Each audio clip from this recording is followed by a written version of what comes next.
안녕하세요. 매번 눈으로 보기만 하다가 글을 쓰는 건 처음이라 어색하네요. 저는 몇 년 전부터 시모와 연을 끊고 지내고 있는 30대 후반의 여성입니다.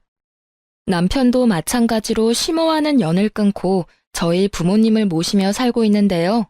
저와 남편이 당한 시댁 식구들의 어이없는 행동을 여기서라도 이야기하고 한풀이라도 해볼 생각으로 글을 올리게 됐어요. 남편은 저보다 4살이 많고 공기업에 다니고 있어요. 그리고 저는 간호조무사로 어릴 때 남편을 만나 여태껏 금슬좋게 지내고 있죠. 그런 남편도 시댁에서는 사형제 중 막내예요. 위로 나이차 많이 나는 형님들이 셋이나 있고 지금 70대 중반이니까요. 결혼 전에는 남편이 애지중지 오냐오냐 컸다고 생각했는데 막상 시댁에 와보니 정반대였어요. 늦둥이라 가장 사랑받을 법한데도 집에서는 남편만 오면 냉랭한 분위기가 흐르고는 했거든요. 그런 남편이지만 시부에게만은 애정을 듬뿍 받았어요. 시부가 매번 하는 말이 막내가 자기 어렸을 때와 똑 닮았다고 항상 말씀하셨거든요. 아마 그 탓에 남편에게 애정이 더 깊으셨던 것 같아요. 시부가 정정할 때는 그나마 괜찮았지만 노환과 지병으로 병원에 입원하고 나니 집안은 점점 남편과 저에게는 가시밭 같은 곳이 되어버렸어요. 그런 집안 분위기 때문에 남편은 처갓집에 좀 더 정을 붙이더라고요. 저희야 환영할 만한 분위기였죠. 딸만 둘이 저희 집에서 친정 부모님이 의지하는 사람은 남편이었거든요. 저는 남편 생각에 소소한 일로 남편 부르지 말라고 했지만 남편은 자기에게 의지해주는 부모님의 행동을 기분 좋게 여기더라고요. 그러면서 집에서 내놓은 자식 같은데 여기서는 진짜 자식 같다고, 어른들이 의지하면 인정받는 기분이 들어서 너무 좋다고, 그러니까 소소한 일에도 불러주시는 거 좋다고 했어요. 정말 착한 남편이지 않아요? 제가 봐도 이렇게 착한 사람 드물어요. 그런데 이런 사람에게 시댁 식구들이 어떻게 행동했는지 정말 제3자인 제가 보더라도 남편의 형님들은 하나같이 욕심과 이기심으로 똘똘 뭉친 사람들이었어요. 물론 당해보니 더 확실하게 말할 수 있는 거긴 하지만요. 게다가 나이도 우리보다 훨씬 많아서 같이 있어도 이야기가 전혀 통하지 않았어요. 그리고 그런 아주버님을 믿고 의지하는 건 시모가 더 심했죠. 남편이 뭐라 말해도 전혀 듣지를 않더라고요. 그래도 이해하려 했어요. 나이 드신 어른들이시고 생각하는 게 우리와는 좀 다를 수 있으니까요.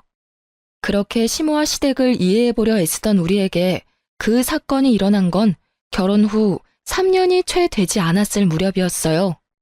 저는 결혼 후에 시모와 형님들 뒤를 쫓아다니며 여기저기 시댁 친척 경조사에 자주 참석하곤 했어요.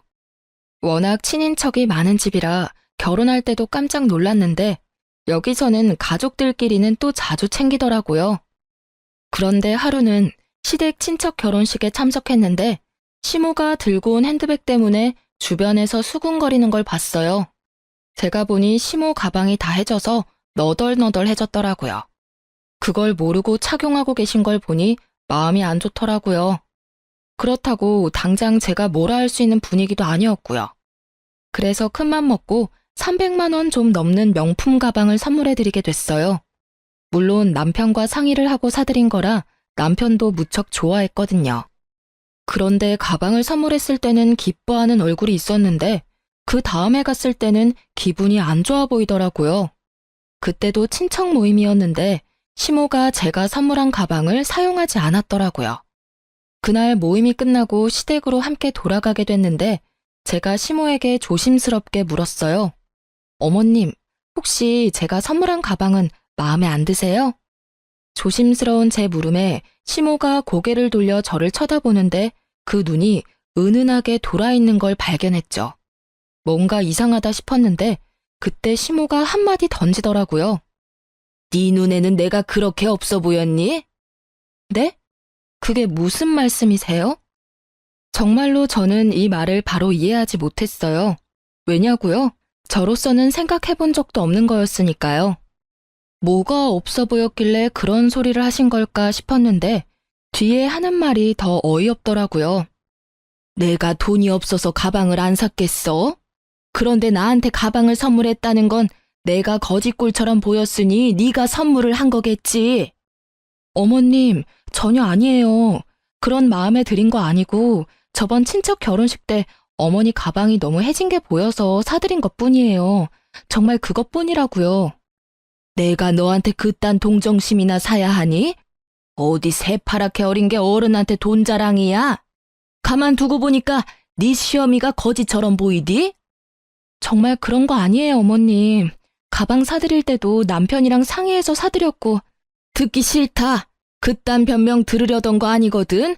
네가 사준 거 필요 없으니까 당장 가져가. 결국 시모가 옷장 안에서 꺼낸 건 제가 사드린 가방이었어요. 그리고는 그걸 제 앞에 탁 하고 던지시더라고요. 저는 시모가 왜 이런 말을 하는지 여태껏 이해가 가지 않았어요. 한숨을 쉬며 가방을 주섬주섬 줍는데 이상하더라고요. 제가 사준 가방의 짝퉁이더라고요. 저는 가짜 가방에 살짝 당황해서 시모에게 물었죠. 어머님, 혹시 가방 누구한테 빌려주신 적 있으세요? 빌려줬으면 왜? 네가 그걸 왜 신경 써? 이거 제가 드린 가방이 아닌데요. 제 말에 놀란 건 시모였어요. 하지만 시모는 이내 안색을 바로 하더니 말하더군요. 난 한 번도 안 썼어. 그거 큰며느리한테 빌려줬었는데 아니, 친구 아들 결혼식 때 쓸 가방이 없대서 빌려줬지. 저는 그 길로 바로 큰형님에게 전화를 했어요. 형님, 저 막내예요. 혹시 어머님한테서 가방 빌리신 적 있으세요? 아니, 그런 적 없는데? 죄송하지만 어머님은 형님한테 빌려주셨다던데요. 아하, 그거 빌렸었지. 그런데 왜? 어머님이 그 가방 안 쓰신다고 돌려주셨는데 제가 선물한 가방이 아니라서요. 제 거는 진품이었는데 이건 가품이거든요. 가방이 바뀐 것 같은데 짐작 가는 일 없으세요? 아니, 가만 보자 하니까 사람을 무슨 도둑으로 몰아? 네가 처음부터 가짜 가방 줘놓고는 지금 나한테 뒤집어 씌우는 거야? 이래서 무섭다니까. 어떻게 큰형님한테 그런 소리를 할 수 있어? 버릇이 없어도 정도껏이지. 그런데 큰형님의 목소리에 시모가 도리어 더 표독스러운 표정을 지으며 제게 소리치더라고요. 야, 너 사람을 거지 취급한 것도 모자라서 가짜 가방까지 줬니? 기가 막혀서. 그래, 가짜 줘놓고 생색내니까 기분이 좋았어? 어쩐지 그 가방 들고 다니기 싫다 했더니. 죄송하지만 처음부터 그 가방은 진짜였어요. 짐작만으로 그렇게 말씀하시면 곤란하죠. 결국 저는 그날 남편과 큰형님을 시댁으로 불렀고 집은 한바탕 난리가 났어요. 이 일이 왜 큰일이 됐냐면 큰아주버님이 알게 됐거든요. 결국 아주버님이 집에 오셔서는 쌍심지를 켜고 저에게 삿대질을 하며 욕을 하더라고요. 어디 배운 거 없는 티내면서 윗사람한테 누명을 씌워? 그 가방이 가짜면 네가 가짜를 가져온 거지, 어? 새파랗게 어린 게 두 눈 동그랗게 뜨고 아니라고 거짓말을 해? 사람 그렇게 안 봤는데 참 웃기네. 내가 처음부터 마음에 안 들었어. 그래, 비싼 가방이랍시고 어머님한테 가짜 가방 주면서 생색내려고 했었어. 누구 뭐 돈이 없어서 그런 거 안 하는 거라고 생각해? 꼴 같지도 않게 시어른 거지 취급한 게 누군데? 아주버님들이 다 모이니 아주 파티가 났더라고요. 제 욕하는 파티요. 이 기회다 싶었는지 저한테 어찌나 욕을 하는지. 그리고 가만 듣다 보니 시모에게 거지 취급 어쩌고 말을 린 게 이 아주버님들 같더라고요. 마치 제가 시모 눈에 들어오려고 돈지랄했다는 식으로 몰아가더라고요. 그때 남편이 집에 와서는 제 결백을 증명해줬어요. 진짜 남편 아니었으면 큰일 날 뻔했거든요. 시모의 조카이자 남편의 이종사촌에게 전화를 걸더라고요. 그제서야 저는 처음부터 거기 전화를 했으면 모든 게 해결됐을 거라는 걸 깨달았죠. 나야. 우리 와이프가 사간 그 가방 말이야. 그거 혹시 가짜는 아니었어? 무슨 소리야. 우리 매장에서 직접 산 거고 내가 직접 차까지 몰아줬잖아. 그래, 그랬지. 근데 그 가방이 지금 가짜라고 누가 우기는데 네가 이야기 좀 해줄 수 있어? 뭐? 고모, 제가 그 매장에서 일하잖아요. 그날 포장도 내가 하고 차도 몰아줬어. 중간에 바뀔 틈도 없고 바뀔 수도 없었거든요. 분명히 그거 들고 고모네 집 들어가는 거 확인했으니까 걱정하지 말아요. 글쎄 며느리가 얼마나 마음씨가 고운지 색깔부터 디자인까지 꼼꼼하게 확인하고 사갔다니까요. 그럼 며느리 요새 구하기 힘든 거 아시죠? 농담까지 섞어가며 말하는 남편의 이종사촌은 제가 가방을 산 그 매장에서 일하고 있었거든요. 그녀의 증언에 저는 누명을 벗었고요. 그 말에 형님과 아주버님들은 모두 입을 꾹 다물더라고요. 세상에, 그 시끄럽던 집이 한순간에 조용해졌다니까요. 내가 가만 생각해보니까 그날 바빠서 바로 못 갖다 드렸고 나중에 갖다 드리는 과정에 집에 있는 비슷한 가방이랑 헷갈렸나 봐. 큰형님이 그렇게 인정을 했어요. 그러면 뒤따라오는 당연한 게 있어야 하잖아요. 사과요. 그런데 아무도 저에게 미안하다 말을 안 하더라고요. 웃긴 건 도리어 이 상황에서 저를 더 몰아가더라고요. 에이, 그러게. 왜 집에 그딴 비싼 가방을 사와서 이 분란을 일으켜? 돈지랄을 하고 싶었으면 혼자 조용히 할 것이지. 왜 남의 집에 와서 비싼 물건을 선물해서 이런 일을 만드냐 이 말이야. 그게 말이에요? 아니, 이렇게 여럿이서 어린 제 와이프한테 할 소리 못할 소리 다 해놓고는 어떻게 사과 한마디가 없어요? 너야말로 계집년 치마폭에 폭 쌓여서는 가족이고 뭐고 눈에 뵈는 게 없어? 어디서 형님한테 큰 소리로 소리치고 난리야? 따지고 보면 다 그 가방 탓 아니니? 네 와이프가 그거 집에 들이지만 않았어도 이런 일은 없었을 거 아니야? 어머니! 남편의 절망과 답답함으로 가득한 얼굴을 보니 제가 참을 수 없더라고요. 아니, 무슨 이런 가족이 있어요? 선물을 줘도 날리고 시어머니 선물을 가져다 쓰고는 감히 가짜를 돌려주지를 않나. 아니, 그게 왜 제 잘못이에요? 잘해줘도 싫으신 거면 이제 앞으로는 관여 안 할게요. 그리고 이게 다 가방 탓이라니. 가방은 제가 가져갈게요. 형님, 어서 진짜 가방 가져오세요. 제 말에 아주버님과 시모는 다시 들끓어 여기 쓰지 못할 욕을 해댔고, 큰형님은 뭐가 그리 당당한지 차에 가서는 곧 제가 시모에게 선물했던 가방을 가져와서 툭 던지더라고요. 남편은 시모에게 더 이상 이 집에 오지 않겠다며 선언하듯 말을 던지고 저와 함께 시댁에서 나왔어요. 결과적으로는 시모와 만나지 않게 되어 도리어 더 편해지긴 했어요. 그런데 그 뒤에 진짜 웃겼거든요. 제가 그 가방을 중고로 팔아서 나온 돈에 제 돈 좀 더 보태서 부모님 크루즈 여행 보내드렸거든요. 그걸 카톡 푸사에서 봤는지 시모가 연락 왔더라고요. 넌 뭔데 우리 아들 돈으로 돈지랄 하냐고요. 그래서 저도 답해드렸어요. 제가 벌어서 쓴 제 돈이고 그 가방 팔아서 모은 돈이라고요. 그랬더니 시모는 별말 없더라고요. 그런데 옆에 셋째 형님이 계셨더라고요. 셋째 형님이 하는 말도 진짜 웃겼죠. 아무리 시댁에 화난다고 해도 명절은 꼭 챙겨야 하는 거 알지? 일할 사람 없으니까 꼭 와서 거들어. 딱 보니 혼자 일해야 할 것 같으니 저한테 시켜 먹으려는 게 눈에 딱 보이더라고요. 죄송하지만 어차피 며느리 취급도 안 해주는 사람들 뿐인데 제가 왜 거길 가야 하죠? 남편도 가지 말자고 이야기 다 됐으니까 알아서 하세요. 저는 명절 때 남편과 함께 시부를 보러 요양원에 갈 예정이었지만 그 사람들에게 말하지는 않았어요. 제 말에 셋째 형님이 화가 많이 나신 것 같았지만 무시하고 전화를 끊었어요. 제가 왜 그 사람들 이야기를 들어주고 있어야 하나요? 제 일도 바쁜데 말이죠. 어쨌든 시모와는 인연을 딱 끊게 됐지만 시부와는 여전히 따로 문병도 가고 연락하며 잘 지내고 있었으니까요. 그걸로 됐다고 생각하고 있었죠. 그런데 그렇게 1, 2년 지났을 무렵이었어요. 시부에게서 연락이 왔더라고요. 아니, 오늘 가족들 모두 모이라고 했는데 너희는 왜 여태껏 안 와? 많이 바쁘냐? 아버님, 죄송한데 저희는 아무 연락도 못 받았어요. 혹시 무슨 일 있으신가요? 뭐? 왜 연락을 못 받아? 내가 분명히 중요한 이야기 있으니 다들 모이라고 분명히 이야기했는데. 아이고, 그래. 연락이 안 갔을 줄은 몰랐네. 혹시 지금 시간이 되면 집에 좀 와보거라. 뭔가 눈치를 채신 듯 화가 난 시부의 음성이 살짝 누그러지더라고요. 저는 남편과 저녁을 빨리 먹고 시댁으로 향했어요. 오랜만에 가는 길이라 기분은 그리 좋지 않았지만 시부가 있었으니까요. 그렇게 시댁에 갔는데 이미 뭔가 한바탕 한 듯 분위기가 좋지 않더라고요. 3명의 아주버님과 3명의 형님들, 그리고 시무가 한꺼번에 저희를 무척 짜증나게 쳐다보더라고요. 어차피 오지 않던 시댁이라 별 상관없는 느낌으로 앉아 있었는데 시부가 갑자기 유산에 대해 이야기를 꺼내더라고요. 내가 나이가 많아.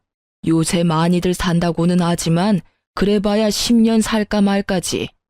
당장 죽을 정도는 아니지만 재수 없으면 당장 죽을지도 모를 나이고. 시부는 그렇게 자기가 가지고 있던 재산에 관한 서류를 들고 왔더라고요. 이 재산을 어떻게 나눌지 너희들하고 이야기하려고 불렀다. 시부의 말에 둘째 아주버님이 말하더라고요. 아버지, 유산 배분의 막내는 빼야 하지 않겠어요? 아니, 아무리 생각해도 시댁을 개떡같이 알잖아요. 명절에 코빼기도 안 보이고. 이 집에서 비싼 가방으로 분란만 일으켰는데 게다가 시어머니 모실 생각도 안 하는데 왜 유산을 나눠요? 그 이야기를 듣고 있는 남편의 표정이 점점 벌겋게 달아오르더라고요. 열이 받을 대로 받아서는 부글부글 끓고 있는 게 제 눈에는 훤하게 배더라고요. 남편은 이제까지 차별받았는데 마지막까지 차별받게 됐다는 생각에 완전 분노 폭발 직전이었어요. 저는 남편의 팔꿈치를 끌어당기며 진정시켰어요. 이야기나 들어보자고요. 그런데 점점 들을수록 저도 기가 막히더라고요. 맞는 말이에요, 아버지. 도대체 왜 여기 왔는지 이해가 안 가요. 제정신이 있으면 이런 자리에는 알아서 빠져야 하는 거 아니야? 어디서 뻔뻔하게 재산 탐내러 여기 와 있는 거야? 그렇게 삼형제가 나란히 저희 부부를 욕하는 와중에 시모는 우리 부부 것만 쏙 빼고 음료와 간식을 내왔더라고요. 아예 없는 사람 취급하겠다 이거죠. 결국 첫째 형님이 쐐기를 박더라고요. 아버지, 막내는 재산 분배해서 빼야 해요.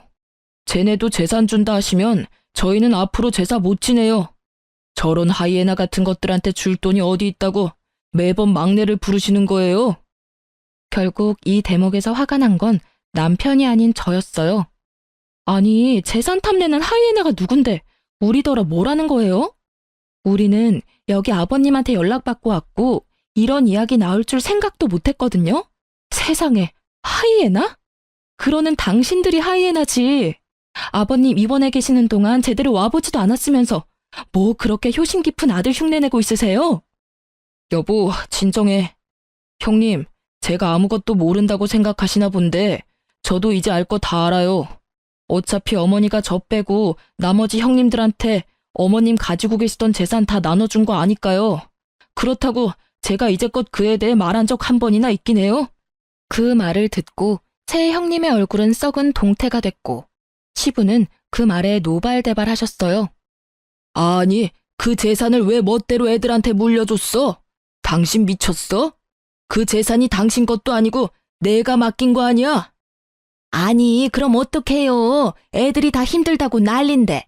결국은 애들한테 물려줬어야 할 돈들인데 아까워요? 아까운 게 아니라 그 과정에서 또 막내만 빠졌으니 하는 소리 아니야? 도대체 이 세 놈들한테 왜 나눠준 거야? 다 이유가 있어서 준 거예요. 첫째가 사업이 실패해서 빚이 좀 생겨서 어쩔 수 없이 줬고, 둘째는 주식 때문에 문제가 생겨서 줬죠. 그리고 셋째는 아시다시피 애가 약해서 얼마 전에 입원까지 하는 바람에 수입이 영 없었으니까. 우리가 아는 바에 의하면 저 말들은 다 거짓말이었거든요.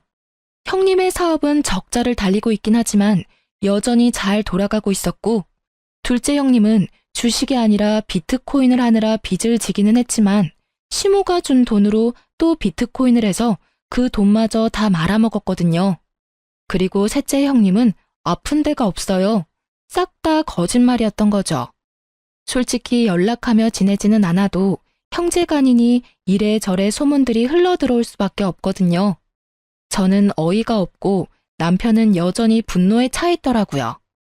어머니한테 저는 이제 더 이상 자식이 아닌 듯하니 이젠 절대로 어머니와 형님께 관여하지 않겠습니다.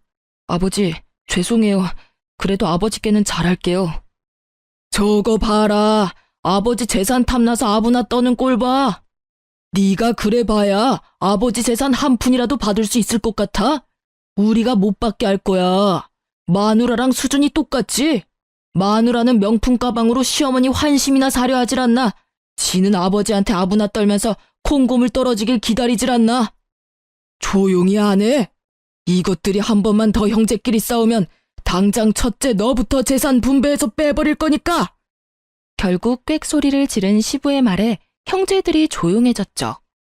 시부도 저도 이 분위기를 보고 기가 막힌 표정만 지었어요. 아버지, 그 부분은 아버지가 알아서 하세요. 저희는 더 이상 이 집안에 관여 안 하고 싶어요. 그리고 어머니, 항상 그랬듯이 쭉 저희는 없는 사람이라고 생각하세요. 그렇게 사시는 게 어머니한테도 저한테도 맞는 것 같으니까요. 그래, 그런다고 내가 후회할 줄이나 알았어? 네가 그렇게 해준다니 내가 다 속이 시원하다. 널 아들이라 생각한 적 없으니까. 결국 남편은 시모와의 관계를 끊겠다고 말하고 집에 돌아왔어요. 자식을 저렇게 모질게 대하는 엄마를 처음 봐서 그런지 저는 집에 돌아온 뒤에도 이해가 안 가더라고요. 그런 제 속이 이렇게 답답한데 남편은 어련했겠어요? 그냥 있는 게 제일 좋은 방법 같아서 저희는 더 이상 그 집에 연연하지 않기로 했죠. 그 뒤로 한 1년은 시모에게 연락 한 번 없더라고요. 시부와 만나서도 남편은 가족 이야기는 되도록 안 했고요. 솔직히 저는 무소식이 희소식이라고 연락 없는 걸 다행으로 여겼거든요. 그런데 연락을 끊은 지 1년이 좀 더 지나서 집에 누가 찾아왔더라고요. 보니까 시모와 요양원 직원이라는 사람이 찾아왔더라고요. 시모는 우리 쪽은 쳐다도 보지 않고 여전히 없는 사람 취급이었고요. 시모와 함께 온 사람은 시모의 상황이 힘들게 됐다며 저와 남편에게 먼저 말을 꺼내더라고요. 처음에 전화를 하려고 했는데 시모가 아들 집을 안다며 그 사람을 데리고 우리 집까지 찾아온 거였어요. 사실은 어르신이 손목이 부러져서 저희 병원에 입원을 하셨거든요. 손목은 3개월 좀 더 지나서 괜찮아졌는데 그때는 보호자분들이 퇴원을 원하지 않으셨어요. 저희야 병원비 받고 어르신 잘 모시면 되는 건데 그 병원비가 계속 밀리고 있어서 저희 쪽에 보호자분으로 등록되신 분은 둘째 아드님이신데 연락이 안 돼서 다른 보호자분을 찾아왔어요. 어르신이 막내 아드님이 계신다고 하셔서 병원비랑 보호자 변경에 대해서 상의를 좀... 죄송하지만 저희는 시댁과 연 끊었습니다. 그걸 원하셨던 것도 어머니셨고요. 지금 이렇게 오셔서 하실 말씀은 아니실 텐데 왜 여기 왔는지 궁금하네요. 남편을 아들 취급 안 하겠다 하신 건 어머니셨잖아요. 요양원 직원은 무척이나 간곡한 표현과 말투로 이야기를 했지만 저는 그런 직원의 말을 딱 잘라버렸어요. 그 이야기를 듣던 시모의 얼굴이 점점 분노로 가득해지더니 버럭 소리치더라고요. 너랑 이야기할 거 없다. 나는 아들이랑 이야기해야겠어. 들어봐라 얘. 둘째가 보호자로 되어 있는데 그놈이 연락을 안 받아. 첫째 놈은 내가 전화하니 모르는 사람 취급이고 자기는 내 자식이 아니니 다시는 연락하지 말라고. 셋째는 자기가 의료급여 수급자라며 자기 같은 처지에 노인 하나 더 맡으면 자기가 죽는다며 앓는 소리를 하지 뭐냐. 이 썩을 것들이 아주 지 어미를 호구로 봐. 울분에 가득 찬 시모의 목소리가 분노에 가득 차 있었어요. 그런 와중에도 남편은 지극히 평온한 모습이었고 저는 기가 안 차서 한숨만 푹푹 내쉬었죠. 그것뿐이면 내가 말을 안 해. 내가 가지고 있던 집, 내 명의의 집까지 홀라당 팔아먹었어. 입원하고 한 달도 안 돼서 다 팔아먹었더라. 이 되먹지도 못한 것들이 나 입원시킬 때 이미 잔머리 굴려서 생각해둔 게 틀림없어. 막내야, 너희 형들이 이 모양 이 꼴이니 내가 마지막 남은 내 아들 찾아온 게 당연하지 않겠니? 응? 결국 평온한 남편 대신 제가 화를 내고야 말았어요. 이제 와서 내 아들 운운하는 모습이 너무 뻔뻔하잖아요. 아니 어머님, 사고는 형님들이 다 치고 갔는데 왜 우리한테 와서 하소연하세요? 아주버님들이 연락이 안 되면 형님들께 연락해 보시던가요. 그때 어머님이 이 사람 없는 사람 취급하셨을 때 이미 저희들과의 인연은 끊겼다고요. 좋다고 꺼지라고 한 게 어머님이셨거든요. 그런데 왜 저희가 형님들이 싼 똥을 치워야 하냐고요? 또 네가 문제야. 네가 내 아들 옆에서 아들한테 우리 사이를 이간질한 탓에 이렇게 우리 사이가 벌어진 거 아니냐?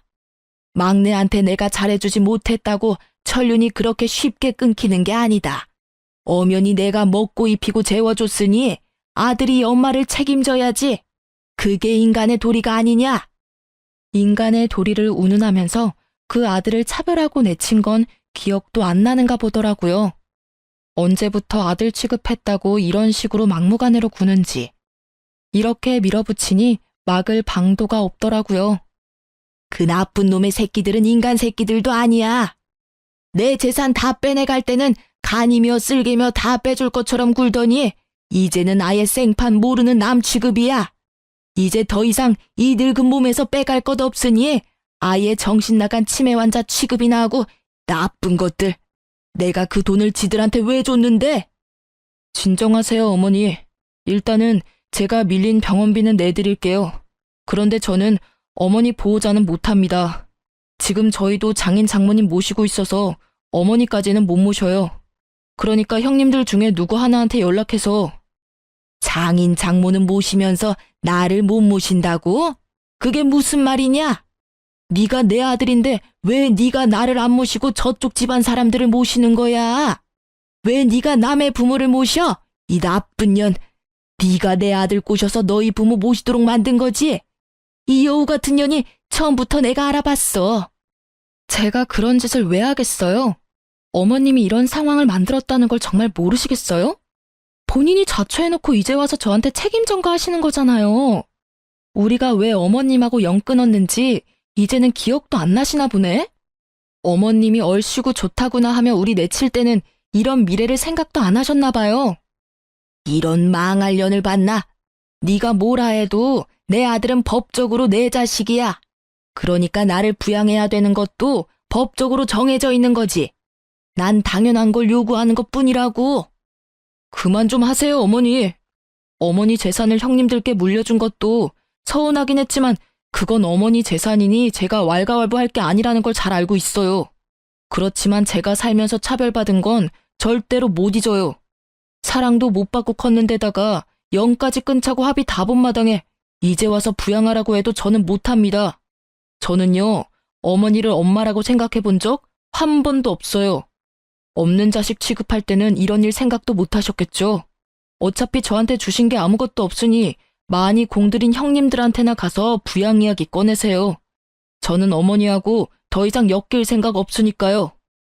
너 이 은혜도 모르는 놈, 내가 키워준 은혜도 모르고 이제 와서 뒤통수를 때려? 은혜를 원수로 갚은 건 제가 아니라 형님들이죠. 형님들한테 재산 퍼주면서 부양하라고 이야기하셨을 거 아니에요. 그런데도 약속을 안 지킨 건 형님들이지 제가 아니라고요. 그리고 키워주셨다고 하는데 저를 키운 건 아버지였어요. 어머니는 매번 무슨 일이든 저를 빼놓고 형님들만 데리고 가고 형님들에게만 사주시고 형님들에게만 말 걸어주셨잖아요. 제가 어머니를 안 모시는 게 아니라 어머니가 저를 아들 취급 안 해서 부양 안 하는 거예요. 그리고 이쪽 처갓집 식구들은 저를 한 사람의 인간으로 자식으로 인정해주고 있기 때문에 제가 제 의지로 모시고 있는 겁니다. 한 번만 더 와이프한테 그런 식으로 말씀하시면 저도 용서 안 할 거예요. 밀린 병원비 내드리는 걸로 완전히 끝이라고 생각해 주세요. 아이고, 내가 잘못 살았네. 잘못 살았어. 자식을 넷이나 키우고도 이런 취급을 받으니 내가 한참을 잘못 살았어. 지들은 다 혼자서 큰 줄 알지. 내가 그 마음고생을 하면서 집에 있게 해줬더니 이렇게 사람 뒤통수를 치고. 오냐, 너 같은 아들 나도 필요 없어. 내가 여기로 오겠다고 생각한 자체가 미친 짓이었지. 그래, 너 혼자서 아주 잘 살아봐라. 그렇게 화를 버럭 낸 시모가 씩씩거리며 밖으로 나갔어요. 그 연세에 참으로 정정한 그 모습에 함께 온 직원이 당황한 표정으로 따라 나가더라고요. 결국 남편은 직원에게 밀린 병원비는 대신 내주겠다며 계좌와 금액을 받았어요. 대신 앞으로 이쪽으로 찾아오지 말라고 신신당부했어요. 둘째 형님에게 연락해 놓을 테니 그쪽으로 연락하라고 말이죠. 남편은 밖에서 기다리던 시모에게 자기가 마지막으로 해드릴 수 있는 거니 앞으로도 지금처럼 연락 말고 지내자고 당부를 했어요. 그리고 시모가 보는 앞에서 둘째 형님께 전화해서 말하더라고요. 어머니 밀린 병원비 내가 냈는데 앞으로 나는 시모 신경 안 쓸 거다. 호적에서 파든 말든 마음대로 하고 재산은 전부 형님들이 가져갔으니 알아서 어머니 모시고 만약 또 자기한테 어머니가 오시면 아버지에게 전화해서 아버지가 가진 재산까지 형님들 못 가져가게 막겠다고 말이죠. 그랬더니 형님들이 난리가 나서 네가 무슨 권리로 그러냐며 난리치더라고요. 남편이 다 무시하고 전화를 끊자 시모에게 바로 둘째 형님이 전화가 왔더라고요. 왜 거기가 있냐고, 요양원에 있으면 자기들이 다 알아서 하는데 왜 일을 이렇게 만드냐며 시모를 아예 쪼아버리더라고요. 그런데 시모도 가만히 있지는 않더라고요. 너희가 다 연락을 씹으니 자기가 여기까지 와서 이 수모를 당한다며 네가 어떻게 그럴 수 있냐며 눈물 한 바가지 흘려주시고요. 저는 시모의 모습을 보면서 자기 무덤 자기가 판다는 속담이 머릿속에서 떠나질 않더라고요. 그러게 처음부터 남편에게 잘해줬으면 이 착한 남자가 효도하면서 어머니 모시고 잘 살았을 텐데 말이죠. 이제 와서 아들이라며 되돌리려 해도 이미 상처받고 틀어진 관계가 회복되기는 어렵잖아요. 결국 그 뒤로 또 시모와의 연락은 끊겼어요. 다행히 병원비도 잘 내는지 어쩌는지 저희한테도 연락이 없고요. 시부와는 자주 왕래하는 저희가 뜻밖의 사실을 접한 건 어머님 일로부터 한 달쯤 지나서였어요. 그때도 아버님이 그 사실을 알았던 건지 저와 남편을 부르더라고요. 시부는 시모에게 재산을 하나도 받지 못한 남편에게 자신이 가지고 있던 아파트를 하나 남겨주셨어요. 아버님이 직접 아파트 명의를 저희 앞으로 변경해 주셨죠. 그러면서 시부가 말씀하시더라고요. 너희 엄마 너무 미워하지 마라. 다 내 탓이야. 내가 밖에서 자식을 낳아오는 바람에 네 엄마가 비뚤어진 거니 내 탓이지. 아들이 셋이나 있으니 너한테 그리 큰 의미를 두지 않을 거라고 생각했다. 그런데 이렇게 미워할 줄은 몰랐어. 갓난쟁이 때부터 기르면 기른 정이라도 생길 줄 알았는데 그게 아니었나 보다. 내 무덤까지 갖고 가려다가 그냥 가면 네가 평생 엄마에게 사랑받지 못한 사람이라는 생각을 안고 있을까봐 내 말하는 거야. 그러니 너무 미워하지 마라. 그제야 모든 게 이해가 가더라고요. 남편이 이복자식이었는데다가 바람을 피운 시부와 똑같이 생겼으니 시모가 더 싫어했던 거예요. 남편은 그제서야 마음이 좀 편해졌더라고요. 그런데 제 생각과는 다르게 자기가 미움을 받는 이유를 알게 돼서 마음이 편해진 게 아니라 시모와 진짜로 피가 통하는 사이가 아니라는 걸 알게 돼서 개운해진 거라고 하더라고요. 딴에는 천륜이니 그런 걸 엄청 신경 쓰고 있었던 모양이에요. 그렇게 저희의 마음이 안정을 찾아갈 무렵 저희는 생각지도 못한 곳에서 시모와 재회하게 됐어요.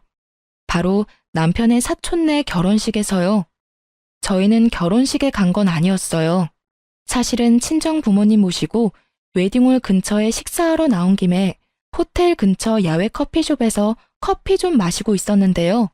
하필 호텔에서 우연찮게 고모님을 만나게 됐거든요.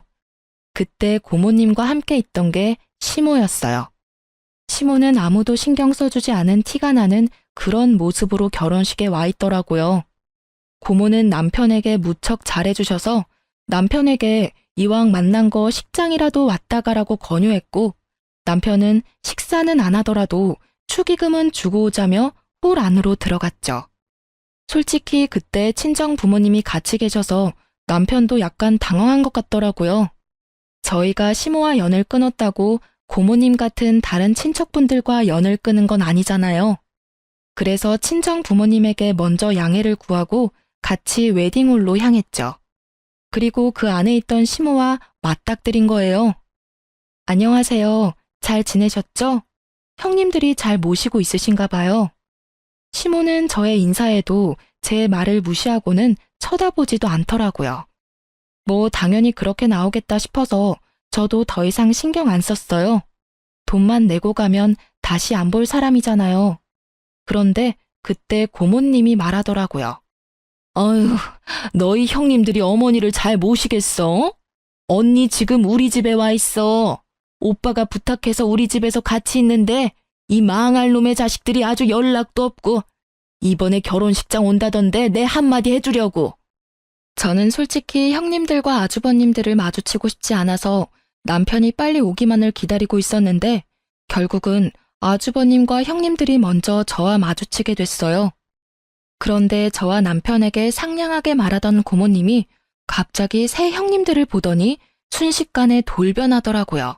그리고는 사람이 그래도 적은 화장실 근처로 데리고 가서는 형님들에게 한 소리 퍼붓기 시작하더라고요. 너희들, 내가 니들 보려고 여기 결혼식장까지 와 있을 줄 몰랐지? 어떻게 그럴 수가 있어? 어머니를 고모한테 맡겨놓은 자식들이 세상 천지 어디에 있어? 니들 그러는 거 아니야. 돈 다 받았다고 엄마를 없는 사람 취급하고 부양 안 하려고 안간힘 쓰는 거 내가 모를 줄 알아? 저와 남편은 그 대목에서 좀 놀랐죠. 저번에 남편이 시부말을 꺼내고서는 좀 잠잠해지나 했는데 그게 아니었더라고요. 돈만 내고 여전히 요양원에 모시고 있었던 것 같더라고요. 면회도 안 가고 사람을 계속 그렇게 가둬놓으니 결국 시모가 시부에게 연락을 했고 시부는 고모에게 연락해서 시모를 좀 봐주라고 한 것 같았어요. 참으로 대단한 형제들이다 싶었어요. 이렇게 고모의 한마디에 형님들과 아주머님들은 모두 시모를 외면하며 모르는 일인 척하고 있더라고요. 그러면서 하는 말이 더 웃겼어요. 아니, 고모는 외부인이면서 남의 집안사에 왜 그리 간섭이에요? 엄마 모시고 있다고 그거 하나로 우리한테 이러시는 거면 크게 곤란하죠. 저희도 요양원에서 어머니 잘 모시고 있었는데 그걸 강제로 빼온 게 고모잖아요. 내가 빼왔어?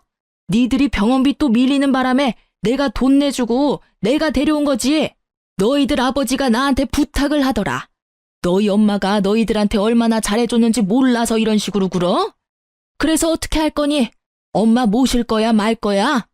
내가 모시면 나는 너희한테서 돈 다 받아낼 거니까 알아서 하고 요양원에 맡길 거면 돈이라도 똑바로 내던가. 저희가 알아서 할 테니까 저희한테 넘기세요. 그러게 뭐하러 어머니 데려가셔서 사서 고생하시는 거예요? 그 말에 터진 건 고모님이 아니라 시모였어요. 야, 이 나쁜 놈아! 너 내가 너를 그렇게 키웠어? 어떻게 형제 셋이 나란히 나를 물먹일 수가 있어? 너희들 내가 연락할 때마다 바쁘다고 하면서 다른 형제들한테 전화하라며 미뤘지? 그리고 며느리들, 너희들도 마찬가지야. 내가 전화하면 바쁘다고 끊기 바쁘고 뭐 돈 나갈 일 있으면 돈 없다며 돈 원할 때만 찾지 말라고 소리 빽 지르고. 너희가 인간이야? 인간 탈을 쓴 짐승이지?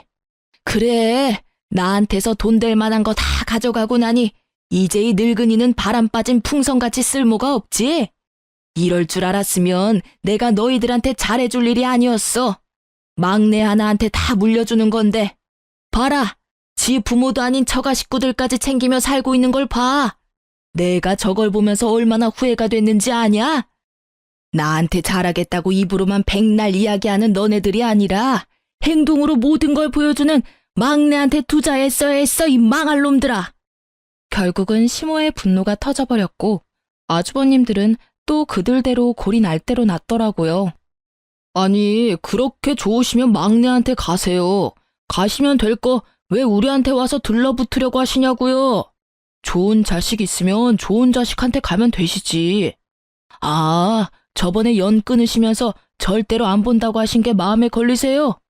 그리고 막내도 생각이 있으면 어머니 받아주겠어요? 저희랑 다 같이 대놓고 차별하고 없는 사람 취급하셔놓고는. 너희들이 아니었으면 내가 그렇게 하지도 않았겠지. 그리고 너희들은 내가 가지고 있는 게 없다고 생각하나 본데 내가 가지고 있는 하나가 아직 있어. 그거는 너희한테 절대로 안 주기로 했다. 벌써 수령인까지 싹 다 바꿨거든. 내 사망보험금. 시모의 입에서 사망보험금이라는 단어가 나오자 형님들과 아주머님들의 눈빛이 정말 순식간에 바뀌더라고요. 그러면서 갑자기 형님들이 어머니에게로 달려가서는 이산가족 상봉한 것처럼 어머니, 어머니, 우리랑 같이 가세요 하며 곡소리를 내는데 이건 뭐 거의 꽁트였죠. 남의 결혼식에서 이렇게 웃긴 연극 찍는 것도 참 어찌 보면 대단한 재능이잖아요. 보통 뻔뻔해서는 이런 일을 할 수 없으니까요. 정말 그 꼴을 보는데 기도 안 차더라고요. 그런 가족들을 한심한 표정으로 지켜보던 고모가 한 말씀 던지셨어요. 사망보험금 하나에 다시 또 이렇게 부모님 사랑이 샘솟냐? 언니, 내가 이 말까진 안 하려고 했는데 도대체 자식 농사를 어떻게 한 거유? 이 눈들 좀 봐. 세상에 그렇게 모셔가라고 할 때는 왜 자기들한테 떠넘기냐며 눈에 쌍심지를 켜고 달려들더니 보험금 한마디에 아주 효자가 셋이나 생겼네. 말해봐요. 어떻게 키우면 저런 불효자를 셋이나 만드는지. 고모님의 빈정거림에 시모의 얼굴이 벌겋게 달아오르더라고요. 그럴 수밖에요. 그 사망보험금 단어 하나에 시모를 무시하고 이쪽 저쪽 보내기 바빴던 형제들이 아주 효자가 돼서 내가 모시네 너는 안 되네 하고 있으니 말이죠. 게다가 친척 결혼식이다 보니 남편 친척 사람들이 모두 모여있던 자리라 그 사람들의 눈을 완전히 피할 수는 없었거든요. 그 친척들이 혀를 차며 시모와 새 아주버님께 한 말씀씩 던지더라고요. 저것도 자식이라고? 자네 자식들은 없다 생각하는 게 낫겠네. 저거야 원 자식이 아니라 빚쟁이지. 돈을 그만큼 뿌리면 뭐래? 자식들이 인간이 덜 됐는데. 그래, 사망보험금 혹시라도 자식들한테 미리 넘기지 마. 그러다가 또 저번처럼 팽당하고 요양원에서 천덕꾸러기 신세 못 면해. 저것들 얼굴 봐봐. 저거 사람 얼굴인가? 아주 돈벌레 같은 인간들이구만. 그 훈수두는 말에 시모의 수치스러움이 극에 달했고 결국 시모는 아주버님들에게 너희에게는 절대 안 준다며 소리를 꽥 지르고는 나가버리더라고요. 저희는 뭐 시모에게 보험금이 있든 없든 알 바 아니니까요. 그 사람들 일이니 그냥 구경했죠. 좋은 구경 잘했어요. 많은 사람들이 처음에는 우리 남편과 제 탓을 많이 했거든요. 그런데 이렇게 많은 친인척들 앞에서 우리가 잘못된 게 아니라는 걸 아주버님과 형님들이 몸소 알려주셔서 저희는 나쁜 사람에서 벗어났거든요. 그 뒤로 고모님과 연락이 돼서 소식을 들었는데 참으로 딱하고 웃기더라고요. 새 형님들이 눈에 불을 켜고 시모를 쫓아다닌대요. 셋이서 피 터지게 싸우는데 유산 나눠 가를 때보다 더하다고 해요. 시모는 그런 자식들의 모습에도 도리어 화가 더 난다고 하시더래요. 그럴 수밖에 없죠. 이제껏 무시하다 사망보험금 때문에 자기한테 잘해주다니. 물론 보험금 받을 때는 시모가 죽고 난 다음이지만 그 전에 수급자 변경하면 또 버림받을까봐 전전긍긍 하고 있는 게 뻔하잖아요. 그런데 고모가 몰래 알려주시기를 시모에게는 사망보험금이 없대요. 사망보험금 이야기는 고모가 시모에게 이야기해준 거였고 시모가 그걸 이용하고 있다는 거더라고요. 그걸 모르는 형제들이 열심히 시모에게 돈을 쓰고 있으니 웃긴 꼴이죠. 저러다 사망보험금 없다는 걸 알고 나면 어떻게 행동할지 궁금하네요. 그러게 착한 막내 아들에게 잘 좀 해줬으면 평생 잘 모시고 살았을 일을. 본인 고생길을 본인이 알아서 가고 있는 게 참 딱하다며 고모님이 한탄하는 소리가 마음에 와닿더라고요. 저희 부부는 그런 싸움들에서 벗어나 친정 부모님들과 함께 여행도 다니며 진짜 가족다운 즐거움을 느끼고 살고 있어요. 시모와 아주버님들을 만나지 않으니 세상이 평화로워요. 남편은 결혼식에서 시모와 형님의 모습을 보고 하나도 변하지 않은 그들의 태도에 마음을 많이 놓았다고 해요.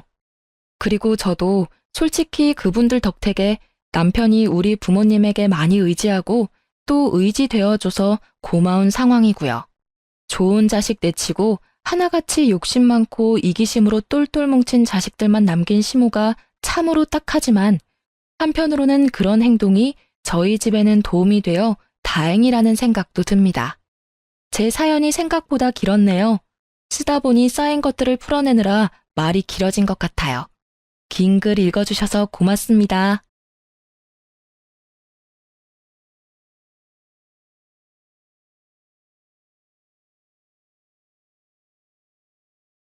안녕하세요. 저는 지금 40 초반으로 아들 둘을 혼자 키우는 돌싱녀입니다. 솔직히 지금 이 사연글을 쓰고 있으면서도 제게 일어났던 이혼이라는 과정들이 지금까지도 믿기지가 않습니다. 10년이라는 긴 세월 동안 시대거른을 모신 제가 남편에게 뒤통수 맞는 얼얼한 보답을 받게 되었죠. 같이 제 남편 욕 시원하게 한번 해주실래요? 저와 남편은 각자 알고 지내던 친한 친구의 소개로 만났어요. 친구는 자기의 소꿉친구라며 남편을 소개시켜줬었고, 생각보다 말이 잘 통해서 결혼까지 하게 됐었죠. 저는 시간을 자유롭게 누릴 수 있는 프리랜서 작가고, 남편은 중소기업에서 일하는 직장인이었어요. 외동아들이었던 남편은 제가 가지고 있던 편견과는 다르게 무척이나 배려심 많고 다정한 성격이었어요. 결혼을 생각한 건 역시나 그 부분에 영향이 컸었죠. 당시 남편과의 결혼에서 신경 쓰이는 점이라고는 아픈 시부와 그런 시부를 직접 모시는 시모뿐이었어요. 시모가 시부를 모시고 있는 집에서는 보통 며느리도 그렇게 해주기를 바라는 마음들이 있잖아요. 본인이 그렇게 하셨으니 그게 당연하다고 여기는 분들도 계시고. 하지만 시모는 부양이라던가 간병을 당연하게 생각하시는 분은 아니었어요. 결혼 후에는 시부의 상태가 더 안 좋아지면서 시모의 부담이 커졌었거든요. 그때 저는 시부와 함께 시모의 건강도 더 신경 썼었어요.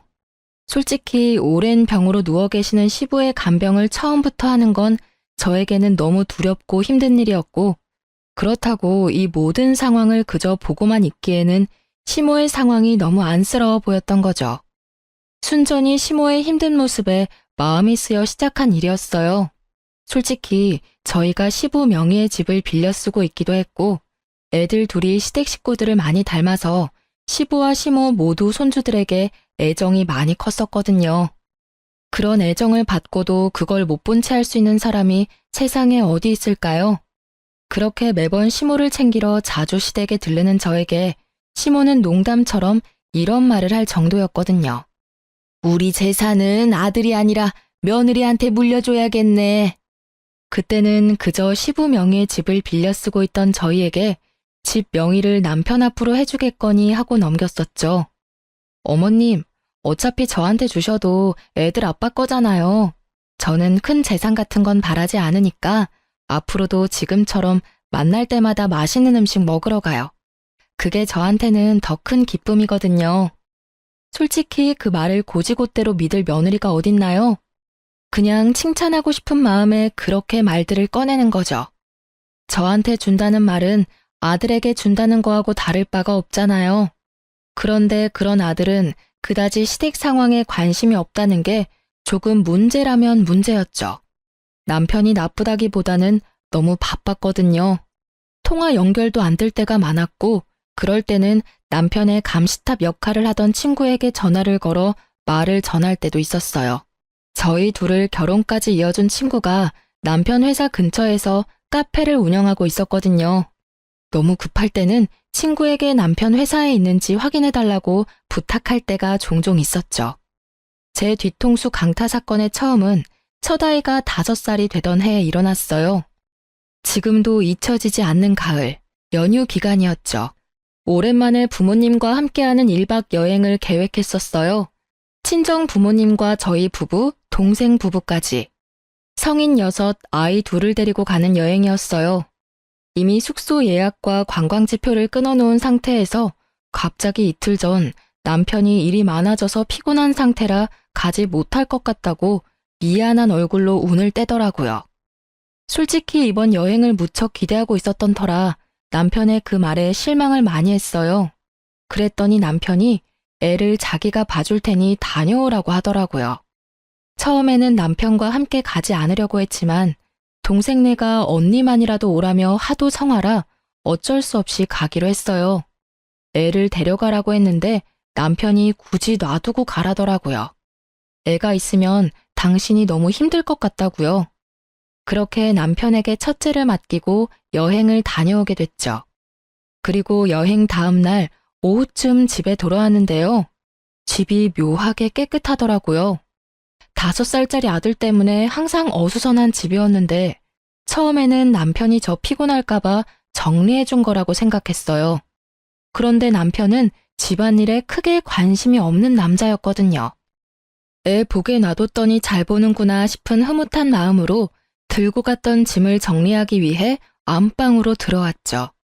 그런데 제 화장품 사이에 딱 하나 샘플 앰플이 있더라고요. 처음에는 남편 건가 싶어서 들어 올렸는데 그 브랜드는 여성 전용 제품이었거든요. 게다가 지성 피부인 남편이 절대로 쓰지 않을 화장품이었기에 저는 설마 하며 남편의 외도를 처음으로 생각하게 됐어요.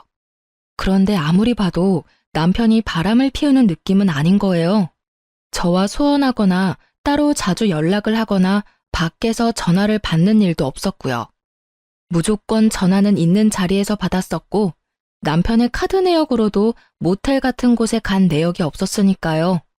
제가 섣불리 생각했던 건 아닐까 하는 미안한 마음이 새록새록 떠오를 때 생각지도 못한 곳에서 남편의 외도가 뽀록나게 됐어요. 바로 아들의 입을 통해서요. 마지막 확인이라는 생각으로 아이에게 물었거든요. 아들, 혹시 엄마 여행 가 있는 동안 재밌는 일 없었어? 평소랑 다른 일 같은 거 말이야. 아빠가 맛있는 거 많이 시켜줬어.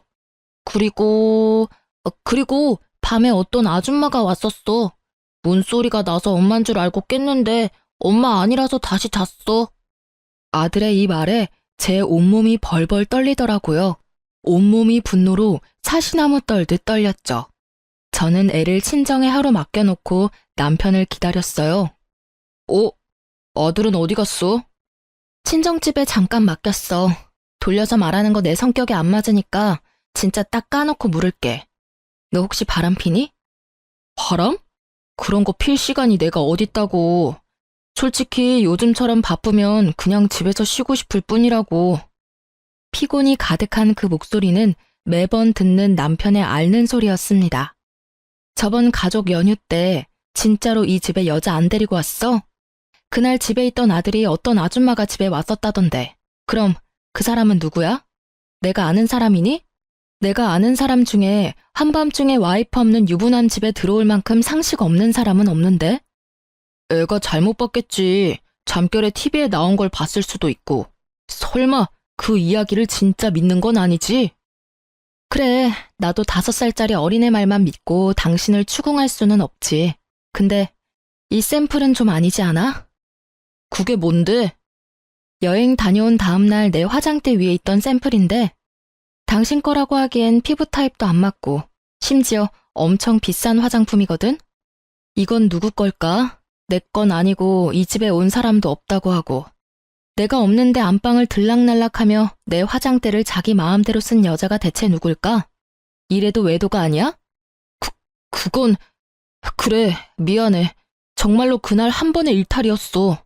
솔직히 요즘 당신이랑 관계도 예전 같지 않고 정말로 인터넷으로 한 번 만난 사람이야. 나도 그런 일 하면서 마음에 죄책감 가득했어. 당신도 잘 알잖아. 내가 얼마나 당신이랑 애한테 충실한지. 정말 한 번이 맞아? 지속적으로 연락하고 그런 사이 아니야? 절대로 아니야. 정말 단 한 번뿐이었고 당신도 알다시피 나만큼 집, 회사만 아는 남편도 없잖아. 그런 사람이 왜 바람을 핀 건데 당신 나랑 이혼하고 싶었던 거야? 말해봐. 당신이 원하면 내가 이혼해줄게. 여자 만나고 싶으면 이혼하고 만나라고. 여보, 나는 절대로 이혼 안 하고 싶어. 왜 내가 이혼을 해? 나 진짜로 한 번의 일탈뿐이었다니까? 당신 없으면 나 진짜 폐인 된다고. 나 여전히 당신 사랑하고 이 가정을 무너뜨릴 일은 하고 싶지 않아. 당신이 원하는 건 뭐든 다 할게. 그러니까 제발 이혼만은 말하지 마. 사정하는 남편을 보며 저는 수만 가지 생각으로 골치가 아팠어요. 솔직한 말로 남편은 그 일을 제외하고서는 항상 완벽한 남편이자 아빠였기에 이혼이 꺼려지더라고요. 게다가 뱃속에는 둘째까지 커가고 있었거든요. 그래서 고민을 많이 했어요. 제게도 경제권은 있으니 키우는 건 어렵지 않지만 다들 아시잖아요. 애를 낳는 순간부터 1년, 2년은 애한테 붙어 있어야 하는 걸. 게다가 혼자서 애를 돌보며 일을 한다는 게 얼마나 힘든 일인지 말이죠. 저는 어려운 결정을 내릴 수밖에 없었어요. 단 한 번이라고 말했으니 내릴 수 있었던 과감한 결정이었죠. 단 한 번이었다니 용서해 줄게. 그치만 맨입으로는 곤란하지. 위치 추적 앱 깔고 내 연락은 무조건 받아. 당신이 연락 안 받는 즉시 나는 위치 추적해서 당신 어디 있는지 알아낼 거니까. 저의 그 말에 남편은 흔쾌히 그 요구를 받아들이더라고요. 그리고 남편에게 말은 안 했지만 집안에 녹음기도 2개 설치해뒀어요. 그러고 나서야 저는 남편을 용서하기로 했어요. 남편을 믿어서라기보다는 이혼을 원하지 않는 남편의 강경한 모습을 믿기로 한 거였죠. 그렇지만 이때는 시모에게 남편의 외도 사실에 대해 알리지 않았어요. 시모와 저의 관계는 꽤나 돈독했었고 시부 간병까지 하는 시모를 이런 일로 마음고생시키고 싶지도 않았거든요. 남편은 그 이후로 제게 행선지도 알리고 회식 모임도 최소화했어요. 가끔 남편과 연락이 되지 않을 때는 위치 추적 앱을 사용했는데 그때마다 회사로 되어 있었어요. 혹시 회사 사람이랑 바람필 수도 있을 것 같아서 남편 회사 근처에서 카페를 하는 친구에게 연락해서 남편이 회사에 있는지 확인을 받기도 했어요. 친구는 매번 그렇게 못 믿어오면 직접 와서 보라며 저를 타박하기는 했지만 매번 확인해 줬었고요. 솔직히 친한 친구이긴 했지만 이 일을 계기로 더 친해졌어요. 남편 외도에 대해 상담하면서 같이 욕하고 들어주면서 친구가 많이 저를 심적으로 안정시켜줬거든요. 10년의 시간 동안 안방에 설치해두었던 녹음기는 제가 집을 나설 때마다 켜두었지만 더 이상 외도의 음성은 녹음되어 있지 않았어요. 그렇게 10년을 아무 일 없이 잘 지나갔어요. 아니, 일이 많았지만 저만 모르고 지나갔던 거였어요. 그리고 아무것도 모른 채 2번째 뒤통수를 맞은 건 그로부터 10년 후였어요. 이때쯤은 첫째 아들도 15, 둘째도 10살쯤이었어요. 지병으로 병석에만 누워있던 시부가 말기암 판정을 받은 게 바로 그 해였어요. 독한 약물과 쇠약해진 몸 상태를 알고 있던 시부는 연명치료를 거부하기에 이르렀고 병원에서는 요양병원을 말했지만 시모가 직접 집에서 간병을 하기로 했어요. 얼마 남지 않은 시간 가족과 보내고 싶다는 시부의 요구를 시모가 받아들였거든요. 어떻게든 살리는 시도를 하는 것보다 남은 나날을 좀 더 가족의 따뜻함을 느끼도록 하는 게 마지막 가는 날 후회를 남기지 않을 수 있을 거라는 시모의 마음도 있었던 거겠죠. 시모는 시부의 병세가 악화가 되었을 때 남편에게 전화했어요. 예, 아버지 마지막 가는 길 같이 있어주면 안 되겠니? 며느리가 주말마다 와서 같이 고생하는 건 알고 있고 너도 일하느라 힘든 건 잘 알지만 내가 보기에 너희 아버지 오늘 내일 할 것 같아. 미안한 부탁이지만 마지막 가는 사람 부탁이라 생각하고 둘 다 일주일만 여기 와서 같이 있어줘라. 어머니, 휴가 때문에 연차를 너무 많이 써서 연차를 쓸 수가 없어요. 게다가 다음 주에는 중요한 미팅도 잡혀 있어서 지방까지 내려갔다 오려면 시간도 너무 오래 걸리고. 그러니? 에휴, 그럼. 어머니, 저 혼자 갈게요. 어차피 저야 일 당분간 안 받으면 되고 애들은 친정에 맡겨놓으면 되고요. 당신도 미팅 끝나면 시간 되면 바로 시댁으로 와. 혹시라도 당신 없을 때 아버님 임종이라도 있으면 당신도 마음 아플 거 아냐.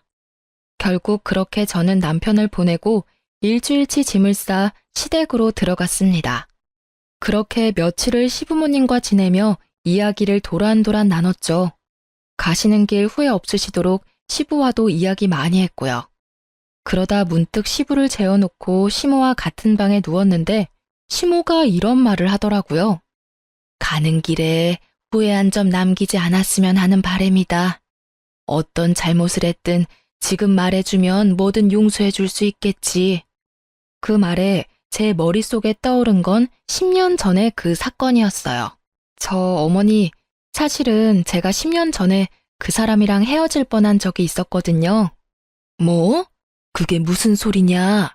너희는 아무 문제 없이 잘 산다고 생각했는데 게다가 10년 전이면 너 둘째 임신했을 때잖니? 뭔가 큰 문제가 있었던 거 아니니? 실은 10년 전에 그 사람이 바람피다 저한테 걸렸었거든요. 첫째가 그때 5살이었는데 제가 없는 집에 어떤 아줌마가 왔었다고. 그때는 둘째 때문에 꾹 참고 봐줬었죠. 그래도 10년 동안 착실하게 잘 살아줘서 다행이죠. 그런 일이 네가 마음고생이 얼마나 심했겠어. 그렇잖아도 시부 시모 둘 다 모시느라 힘든데 혹시 그 바람핀 여자가 누군지는 아니? 남편 말로는 인터넷에서 만난 여자래요. 하루 한 번 스쳐간 인연이니 신상도 얼굴도 모르죠. 그리고 알면 뭐해요. 지금 벌써 10년이나 지났는데. 그런 이야기를 시모와 도란도란 나누며 잠에 들었고 다음날 일어났을 때는 시부는 자는 중에 돌아가셨더라고요. 말기 암의 노환이라도 자면서 돌아가신 건 참으로 호상이라며 시모와 이야기를 나누며 남편에게 연락을 하려고 했어요. 전화를 받지 않는 걸 확인하고 짐 싸느라 바쁘나 보다 싶은 마음에 어차피 집에 가서 준비를 해야 할 것들이 있어서 집으로 향했어요. 잠깐 들린다고 들렀는데 집에 들어서자마자 저는 그 옛날에 느꼈던 위화감을 다시 한번 느끼게 됐어요. 깔끔하게 청소되어 있는 집의 상태에 10년 전 그때의 기억이 불현듯 떠오르더라고요. 저는 덜덜 떨리는 손으로 얼른 습관처럼 켜놓은 녹음기를 꺼내 확인했어요. 그런데 녹음기가 2개 다 보란 듯이 꺼져 있더라고요. 분명 남편이 녹음기의 존재를 알고 있었던 거예요. 저는 혹시나 하는 마음에 옷방에 숨겨둔 홈 CCTV가 생각나서 그 영상을 확인해 보기로 했어요. 그 영상은 지워지거나 화면이 틀리지 않고 잘 있더군요. 옷방의 CCTV는 안방을 훤히 비추고 있었죠. 아무 일 없기를 바라는 마음으로 영상을 확인하는데 영상을 보는 내내 저의 눈은 화면에서 떨어지지 않았어요. 지금 보는 게 진짜가 맞나 싶은 마음이 들었거든요.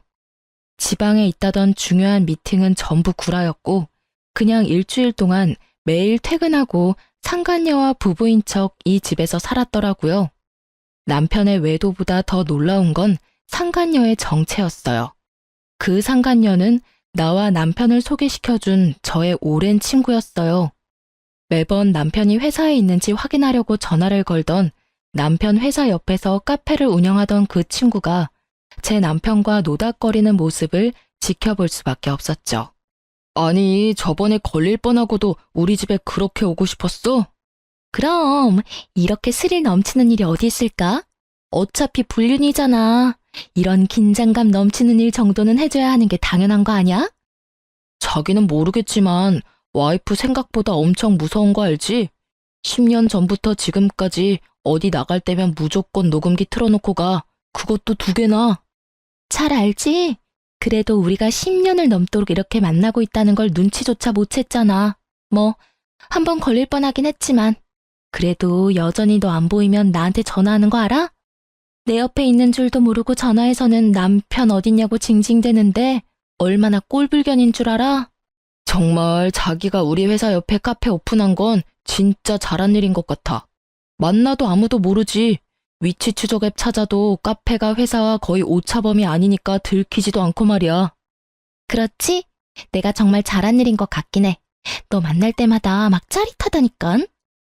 우리 아버지 지금 위독하신데 돌아가시면 나 이혼하고 자기랑 결혼할까? 결혼? 뭐 아버지 안 계시면 해도 상관없지. 근데 나 애 낳는 건 질색이거든. 몸매 망가지는 건 둘째치고 여자로서의 인생도 망가지는 건 순식간이거든. 솔직히 책임질 일 없이 오로지 연애만 하는 이 관계가 나는 너무 좋아. 둘의 이야기를 듣고 있는데 머릿속이 완전 터질 것 같더라고요. 아니 왜 잘 사귀다가 지 애인을 나한테 소개시켜준 걸까요? 거기서부터가 의문이었거든요. 남편을 저에게 소개시켜주고 남편과 불륜을 저지르는 게 제 상식에서는 도저히 이해가 안 가더라고요. 저는 이 2 연놈을 불러내서 당장 따지려 했지만 이 악물고 참았어요. 시부 상중이잖아요. 그래도 마음이 너무 힘들었어요.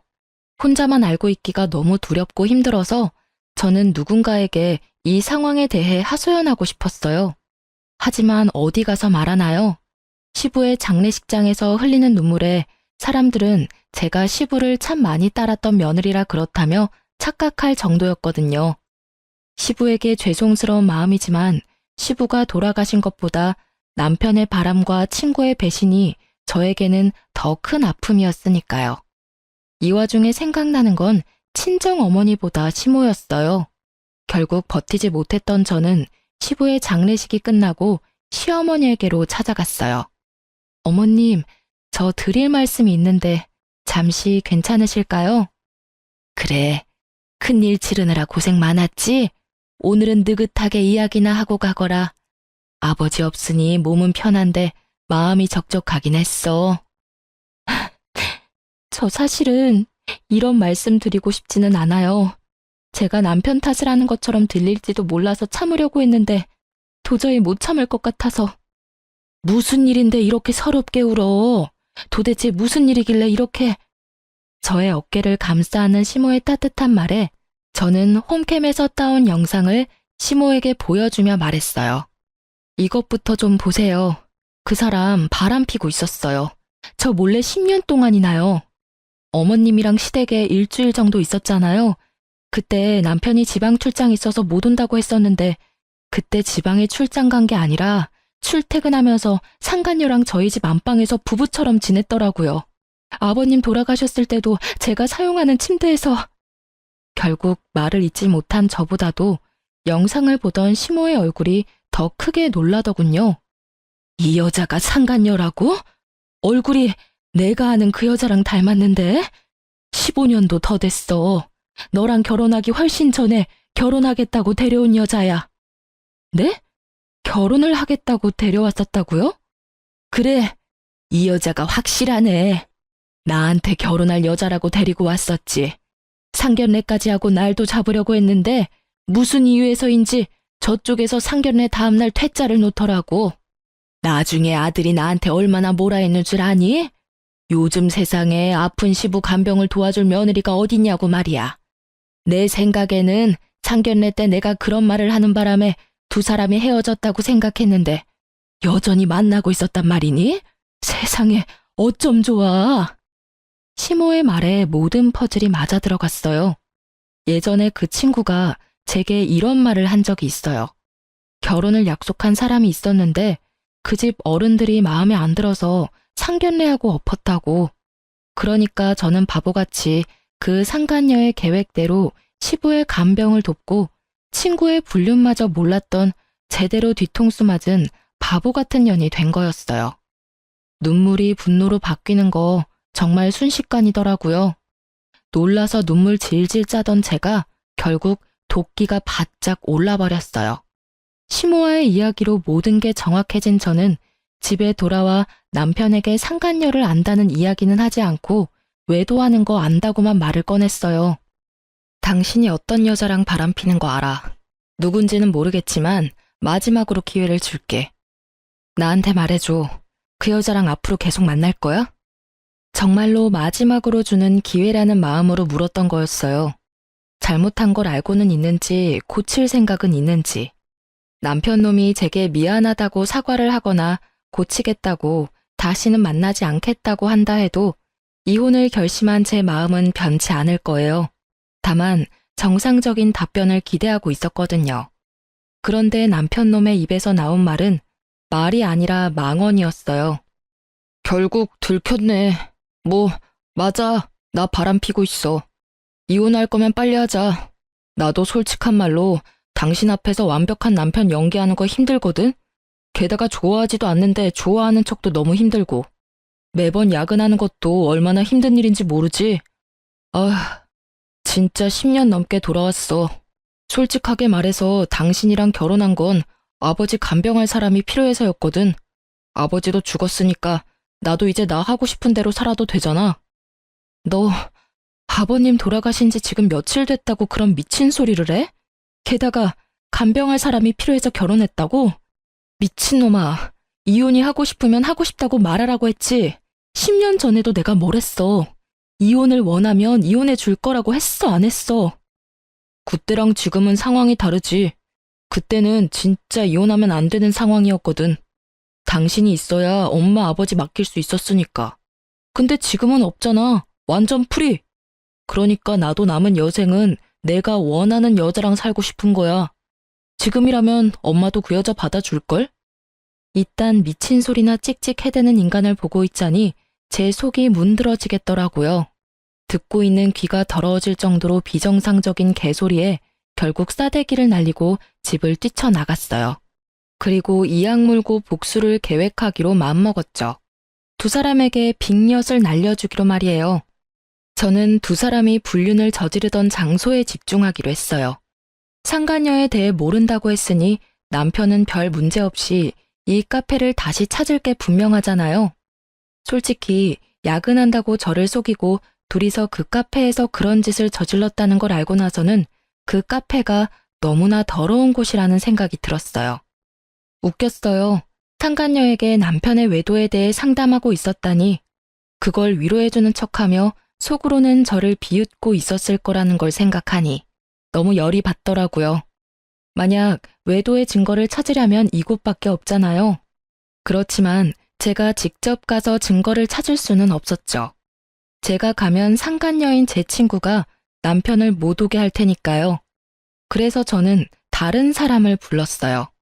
상간녀 및 남편놈과 일면식도 없는 친동생의 친구를 불렀죠. 저녁 시간쯤에 카페에 가서 동영상을 좀 찍어줘. SNS에 올리는 것처럼. 가게 안쪽과 메뉴 같은 거 먹고 나서 감상 같은 거 말이야. 근데 영상에 정말 작게 나오더라도 카페 주인이랑 이 남자가 같이 나올 때 꼭 영상을 찍어줘. 이것만 해주면 돈 줄게. 어때? 동생의 친구들은 알바처럼 단순하게 생각하더라고요. 여러 명이 몰려가서는 구석에 자리를 잡고 서로 동영상을 찍어주는 척하며 남편과 친구의 모습을 연속으로 찍었더라고요. 그렇게 영상을 여러 개 보내줬는데 첫 번째 영상에서는 건질만한 게 없었는데 두 번째 영상에서는 꽤나 쓸만한 장면을 찾게 됐어요. 외도가 뽀록난 남편이 이제는 눈치도 보지 않고 상간녀의 카페를 드나들더라고요. 손을 잡는 장면과 포옹을 하는 장면이 아주 작지만 확실하게 찍혀있는 장면을 찾아냈죠. 저는 상간녀에게 그 영상의 앞부분만 메신저로 보냈어요. 그리고는 이렇게 물었죠. 너희 가게 요새 장사 잘 되는 것 같아. 이 영상 이것보다는 좀 더 길긴 한데 동생 친구들이 찍었대. 가게 홍보할 겸 SNS에 올려도 될까? 정말로 영상 잘 나왔네. 그럼 당연히 올려도 되지. 항상 홍보 고맙다. 올려도 된다는 허락을 받은 저는 그 영상을 총 2군데에 올렸어요. 제 개인 계정의 SNS와 저와 그 친구가 함께 다니고 있는 동호회예요. 그 당시가 저녁 시간이라 남편과 같이 집안에 있었거든요. 제가 SNS에 올리자마자 남편이 불쾌한 모습으로 영상 내리라며 난리를 치더라고요. 딱 보니 뒷부분에 포옹하고 스킨십하는 장면을 본 것 같더라고요. 본인 모습이니 빨리 눈에 들어왔었던 것 같더라고요. 당장 내려. 아니, 당신이 가게 사장도 아닌데 이런 걸 왜 올려? 왜냐니? 설마 내가 당신이 만나는 상간녀가 누구인지 몰랐을 거라고 생각한 거야? 아니, 그리고 너는 이혼 빨리 해달라더니 왜 들키는 걸 싫어해? 어차피 이혼할 거 사람들이 빨리 알면 좋지. 그래야 정리가 빨리 될 거 아냐. 그때 뭐라고 했었지? 상간녀랑 남은 여생을 함께하고 싶다고 했었나? 그만큼 좋아하고 불륜을 당당하게 여길 정도로 좋아했잖아. 그럼 빨리 결착을 보는 게 네 입장에서도 좋은 거 아니야? 잔뜩 빈정거림을 담은 제 말에 남편의 얼굴은 사색이 되더군요. 내가 모를 줄 알았나 봐? 그래, 언제부터 바람 폈어? 나 속이고 제일 친한 친구와 바람난 건? 언제긴 언제부터야. 얼마 안 됐지. 내가 알고 있는 거랑은 많이 다르네. 너 저번에는 10년 넘게 돌아왔다고 하지 않았나? 말이 왜 달라졌을까? 나 결혼 전부터 만나고 있었던 것도 알고 있어. 그러니까 더 이상 거짓말하지 마. 머리 모자란 거 티나잖아. 거짓말을 이렇게 못해서야. 저는 말도 안 되는 거짓말을 하는 남편에게 홈캠 영상을 보여줬어요. 남편의 얼굴이 새카맣게 되더라고요. 제 생각에 남편은 제가 상간녀의 정체를 모른다고 생각해서 상간녀 위자료 소송을 피하려고 했던 것 같아요. 보통은 상간녀 위자료를 불륜남이 내주니까요. 참 그런 잔머리까지 굴리는 걸 보니 역겨운 마음이 들더라고요. 남편 놈에게 따지려는 찰나 제 폰에 알람이 울리더라고요. 예전에 친구와 함께 들었던 동호회에 올린 영상에 달린 댓글이요. 실시간으로 울리는 알림을 보니 제가 생각했던 그대로 맞아 들어갔더라고요. 제가 댓글을 보며 웃고 있자 남편이 굉장히 불안한 얼굴로 묻더라고요. 당신 뭐 보고 웃는 거야? 누가 연락한 거야? 아, 연락? 별거 아냐. 나랑 걔랑 같이 다니던 동호회에도 영상 올렸거든. 근데 정말 재밌는 일이 일어났네. 어떡하지? 당신 상간녀가 당신 말고 4명이나 되는 남자랑 다리를 걸치고 있었다네. 서로 자기 여자친구라고 싸우고 있어서 웃었어. 남편놈은 믿기지 않는 얼굴로 저를 보더니 제 손에 있던 폰을 빼앗아 확인하더라고요. 남편놈의 얼굴이 일그러지고 입을 악물더라고요. 제가 얼마 전 느꼈던 그 감정을 남편이 느끼고 있을 거라 생각하니 마음이 솔직히 조금 편해졌어요. 확인이 됐어? 당신이랑 이 4명의 동호회 남자들 중에 도대체 누가 당신 상간녀의 진짜 사랑일까? 상간녀한테 당신이 진짜 사랑이긴 했을까? 그냥 욕망이었을 것 같은데? 남의 떡이 더 커 보여서 건드려 본 것 같은 느낌? 솔직히 아니라고 하기엔 나머지 남자들도 다 괜찮은 사람들이거든. 뭐 어쨌든 간에 이혼을 원한댔지? 당신이 그렇게 원하니까 해줄게. 부디 상간녀가 당신을 뽑아주길 바랄게. 당연히 나겠지. 이런 남자들 만나는 거 한 번도 본 적도 없고 내가 당신이랑 이혼하면 결혼해주겠다고도 했거든? 그래, 잘 됐네. 뭐 그쪽은 이제 더 이상 상관없는 일이고 나는 양육권의 친권은 물론 위자료까지 다 받을 거야.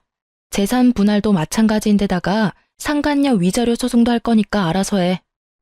그렇게 말하는 도중에 제 개인톡으로 연락이 오더라고요. 영상을 본 저와 상간녀의 친구들이요. 모두들 영상 뒤에 봤냐며 너 괜찮냐는 걱정 문자들이었어요. 저는 친구들에게 하나하나 답해줬어요.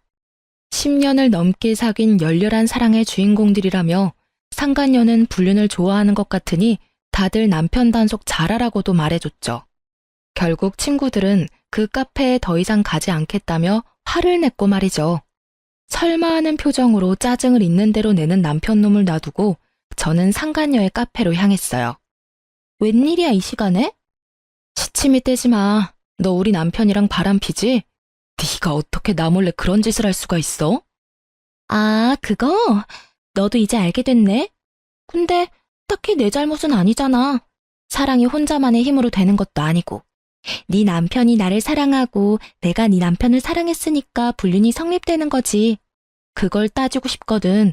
왜 그 남자가 네가 아니라 날 선택한 건지를 묻는 게 더 빠르지 않을까? 입을 쭉 찢고 싶을 만큼 가증스러운 태도에 저는 이성을 잃을 뻔했어요. 그렇지만 폭력은 이 상황에서 저에게 절대 유리하지 않다는 걸 잘 알고 있으니까요. 그래서 저도 천연덕스러운 표정으로 상간녀에게 말해줬어요. 남편이랑 곧 이혼할 거야. 그리고 알지? 상간녀 소송은 상대방이 유부남인 걸 알고 만났다면 절대로 너한테 불리하다는 거 말이야. 아, 그리고 네 허락받아서 동호회에 올린 동영상 말이야. 나한테 이렇게 많은 연락이 오는지 모르겠네. 벌써 4명이나 되는 남자가 이 영상 뭐냐고 묻는데 넌 그 이유를 알아? 뭐? 미친 거 아니야? 그걸 왜 거기다 올려 이 나쁜 년아. 나쁜 년은 내가 아니라 너지. 어떻게 10년이 넘도록 나를 배신하고 속일 수가 있어? 너 정말 대단하더라. 바보 등신 같은 남편놈은 네가 진짜 사랑이라고 여기던데. 그럼 나한테 연락 온 동호회 남자들 4명은 뭐야? 그 사람들한테 내가 친절하게 말해줄게. 네가 누굴 선택할지 궁금하긴 하네. 그렇게 말하는 도중에 상간녀의 폰으로 연락이 미친 듯이 오더라고요. 딱 보니 남편이나 그 4달이 걸친 사람들이겠죠. 자기 폰을 보고 전화를 받지도 못하는 상간녀를 보니 너무나 통쾌해서 웃음이 다 났어요. 왜 연락을 못 받아? 하긴 그 사람들이 다 네 밥줄인데 어떻게 한 사람만 고를 수 있겠어? 그래도 아쉽네. 우리 동창들도 여기 이젠 안 오겠대. 동창들이랑 동호회 사람들 이제 다 안 오면 이 카페 찾아오는 단골 다시 만들어야겠네? 솔직히 그렇잖아. 절친 남편 꼬셔서 불륜까지 하는 너한테 어떤 친구들이 자기 남편 데리고 오겠니? 야, 너 이러는 건 명예훼손이야. 사생활 보호법 뭐 그런 거 위반이라고. 너 당장 고소할 거라고. 고소해. 네가 허락해서 올린 거니까 나한테 잘못 없거든. 분해하며 씩씩거리는 상간녀를 놔두고 저는 가게를 나왔어요. 뒤에서 분해서 소리 지르는 상간녀의 모습에 웃음이 슬쩍 나오더라고요. 그날 이후로 저는 남편과 본격적인 이혼 과정에 들어가게 됐어요. 그리고 이혼을 하게 된 것에 미안한 마음으로 시모에게 연락을 했죠. 어머님께는 죄송한 마음뿐이에요. 큰일 치른 지 얼마 되지도 않았는데 다시 마음고생하게 만들어서. 그런데 정말 죄송하지만 10년을 저를 기만하고 그것도 가까운 친구와 불륜을 계속 저지른 남편을 죽을 때까지 도저히 용서하지 못할 것 같아요. 미래가 뻔히 보이는데 계속 질질 끌다간 저만 더 상처 입을 것 같아서 이제 그만하는 게 좋을 것 같아요. 저의 그 말에 시모는 네 마음을 이해한다며 저에게 도리어 미안하다고 했죠. 대신 저는 시모에게 이혼하더라도 시모가 좋아하는 손주는 자주 만나게 해드리겠다고 철석같이 약속을 했어요. 그제야 시모는 조금 밝아진 얼굴이 되더라고요. 그렇게 시모에게도 이야기를 해놓고 저는 조금은 가벼워진 마음으로 이혼 전문 변호사를 만나 상담을 하고 있었어요. 그런데 시모에게서 연락이 왔어요. 급히 할 말이 있으니 시댁으로 오라는 말이었죠. 시댁에 갔더니 망할 남편놈과 변호사, 시모 이렇게 셋이 있더군요. 남편의 얼굴은 푸르죽죽한 것이 아예 죽을 상이었고 변호사분은 난감한 표정으로 눈치만 보고 있었어요. 시모는 무척 초연한 표정이었죠. 이게 무슨 일인가 싶어 저도 일단 말을 아끼며 시모의 앞에 앉았어요. 당신 도대체 무슨 알랑방귀를 꼈길래 아버지가 그런 미친 유언을 남기도록 만든 거야? 와씨, 어디서 곰 같은 거 주워와서 간병질이나 시켰더니 아예 집 전 재산을 다 훔쳐가지고 가네. 곰이 아니라 완전 여우였구만. 너, 나 없는 동안 그러려고 아버지 간병하러 갔냐?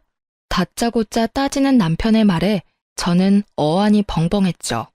이 멍청한 놈이 나한테 뭘 따지고 있나 싶었거든요. 뭐라 말하려 하는데 시모가 남편 놈의 말을 딱 막더라고요. 넌 조용히 해. 잘한 거 하나도 없는 놈이 입을 놀리긴 어디서 놀려? 그렇지만 엄마, 진짜 말이 안 되는 이야기잖아요. 내가 아들인데 왜 재산을 저 여자한테 주는 건데요? 그렇게 궁금하면 네 아버지 살려서 물어봐. 애꿎은 나한테 성질내지 말고. 그리고 그 상황은 무조건 네 잘못 아니냐? 입이 10개라도 할 말이 없어야 할 놈이 어디서 입을 놀려? 이게 무슨 일이에요? 제 물음에 답한 건 남편 곁에 있던 변호사였어요. 저 고인께서는 돌아가시기 전에 공중 유언을 하셨는데 자신의 임종 때 마지막까지 자신의 곁에 있었던 사람들에게만 고인이 가진 아파트 2채와 상가 건물 3채를 지분 상속하기로 하셨습니다. 그리고 고인께서는 자신의 간병에 진심이었던 며느님께 현재 며느님이 살고 계신 신혼집을 온전히 상속하시겠다고 하셨고요. 그런 게 어딨냐고. 아니, 내가 자식이잖아. 멍청한 놈은 입에 개거품을 물며 그저 자신이 아들이라는 이야기만 수없이 변호사에게 소리쳐댔죠. 너, 이 못난 놈아. 네 아버지는 돌아가시기 직전에 네 놈 바람핀 거 알고 가셨어. 며느리가 그날 말해주지 않았다면 몰랐겠지. 그리고 네 아버지도 네가 설마 아버지 임종 때 상간녀와 바람피려고 거짓말한 나쁜 놈인 걸 알았겠니? 어떻게 이래? 하나밖에 없는 자식인데 네가. 상간녀의 눈이 멀어서 아버지 돌아가시는 날까지 그런 미친 짓을 하냐고. 그러고도 네가 인간이야? 내 배에서 나왔지만 짐승 새끼도 그런 짓은 안 한다. 결국 소리치던 시모의 눈에 눈물이 뚝뚝 흐르더라고요. 그렇지만 남편놈 눈에는 시모의 눈물 따위는 보이지 않더라고요. 그저 앞으로 재산을 어떻게 해야 하는지 그것만 계산하고 있더라고요. 그걸 보니 한심함에 한숨이 나오고 시모를 보니 딱함에 한숨이 또 나오더라고요. 저딴 놈 어머니로 두기엔 참 아까운 분이셨거든요. 막판에 저와 남편의 위치는 순식간에 뒤바뀌었어요. 집에 돌아온 저는 집에서 나갈 준비를 하지 않아도 되었어요. 당당하게 이 집에 있으면 될 일이었죠. 남편은 눈치를 보더니 그 다음날 상간녀를 집에 불렀어요. 아직 이혼 전인데 벌써 날 부르면 어떡해. 와이프가 보면 참 마음 아프겠네. 그렇게 말하는 상간녀를 보며 저는 미소 가득 담아 웃어줬어요. 둘이 할 말 많은 것 같은데 대화나 나눠. 난 빠져줄게. 네가 왜 나가? 아직까지는 너희 집이잖아. 너도 같이 들어. 무슨 말인지는 뻔하겠지만. 상간녀는 남편 놈이 자기에게 프로포즈라도 할 거라고 생각한 듯 한껏 차려입고 왔더라고요. 야, 너 때문에 일 완전 꼬였어. 지금 우리 아버지 돌아가시면서 완전 똥 됐다고. 갑자기 그게 무슨 소리야? 너희 아버지 돌아가신 게 왜 나 때문인데? 너 설마 그런 이야기 하려고 나 부른 거니? 당연하지. 아버지 임종 때 네가 같이 있고 싶다고 우기는 바람에 너랑 같이 있다가 재산 다 날려먹게 생겼다고. 그게 왜 내 탓이야? 나랑 바람 피우면서 재산까지 가져가려고 했던 거야? 너 웃기다. 언제는 돈보다는 내가 좋다면서? 그리고 난 너 때문에 상간녀 소송까지 당해야 하는데 네가 그렇게까지 억울해할 일은 아니지. 야, 그걸 말이라고 해?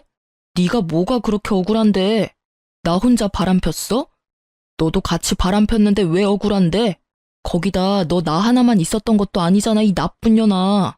나 너한테 속은 거야. 완전 가스라이팅 당한 거라고. 결국 남편 놈이 상간녀에게 물건을 막 집어던지더라고요. 완전 발악을 하면서요. 미안한데 집 그만 훼손해 줄래? 이 집 이제 내 집이거든. 너도 그렇고 상간녀도 그렇고 둘 다 싸우려면 나가서 싸워. 남의 집에서 꼴사납게 굴지 말고. 왜 이 집이 네 거야? 설마 이 집까지 너희 아버지 거였어? 미친, 넌 그 나이에 도대체 일어놓은 게 하나가 없어.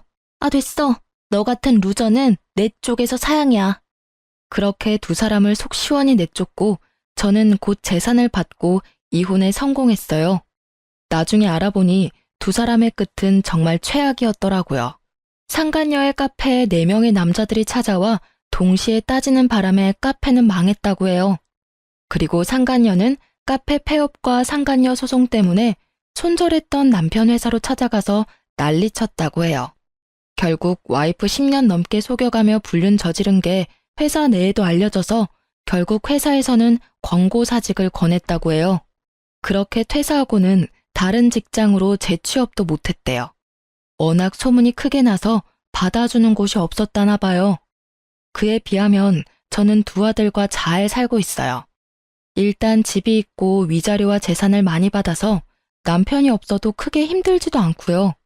웃기면서도 슬픈 건 두 아들이 전부 아빠를 찾지 않는다는 거예요. 아마 첫째는 이혼 당시에도 나이가 꽤 있었던 터라 이혼 과정을 다 보고 아빠에게 질린 듯 더 이상 아빠를 자기 부모로 생각하지 않겠다고 말하더라고요. 둘째는 이제 곧 중학교에 들어가는데 우연히 근처 아파트 공사 현장에서 막노동하는 아빠를 보기 싫어 마주치고도 못 본 척 뛰어왔다는 말을 제게 하더라고요. 울먹이는 걸 보니 마음이 너무 찢어질 듯 아팠어요. 어떻게 아빠라는 인간 하나 때문에 애들이 이런 아픈 마음을 안고 살아야 하나 싶은 마음에서요. 솔직히 저는 제 인생에 남자는 없다는 생각으로 두 아들만을 키우며 살고 있어요. 워낙 완벽한 남자를 연기했던 전 남편이었던지라 어떤 남자든 다 못 믿겠더라고요. 솔직히 이제는 연애에 마음을 쏟을 만큼 어리지도 않고요. 제가 이 글을 쓰고 다시 한번 쭉 읽어보는데 참 욕이 저절로 나오더라고요. 아직도 그날의 충격에서 헤어나오지 못했는 건지도 모르죠. 그래도 인과응보라고 지들이 저지른 짓의 벌을 제대로 받게 돼서 참 다행이라고 생각해요. 글 읽으며 고구마 먹은 것 같은 체한 기분을 느끼기도 하셨겠지만 결과적으로는 정말 속 시원히 해결돼서 통쾌한 기분이 드셨을 것 같아요. 제가 보면서도 그런 기분이 드니까요. 이렇게 글 읽으며 같이 욕하고 화내주시는 분들이 있으니 저도 마음 놓고 제 이혼 글을 올려봤어요. 읽어주신 분들 모두 감사합니다.